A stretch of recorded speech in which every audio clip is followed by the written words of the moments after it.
आज मैं आपके लिए बहुत ही फनी वीडियो लेके आई हूँ। आप सुने, देखें और एंजॉय करें। Thank you. कुछ लोग रास्ते में बैठे कुत्ते को भी लात मार देते हैं। कुत्ता भी हैरानगी से देख रहा होता है कि कुत्ता मैं हूँ और हरकतें ये कर रहा है।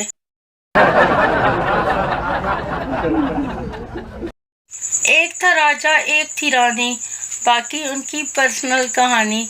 तुसी अपना काम करो।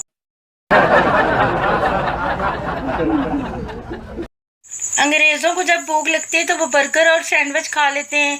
पाकिस्तानी एक सैंडविच और 2 बर्गर खाकर कहते हैं, बस कर दो, फिर रोटी नहीं खादी जानी। गरीब आदमी महंगा मोबाइल ले ले तो उसे मुबारकबाद की बजाय इस तरह की बातें सुनना पड़ती हैं। नंबर 1, चोरी कीता ही। नंबर 2, चाइना दा ही। नंबर 3, बेचना ही।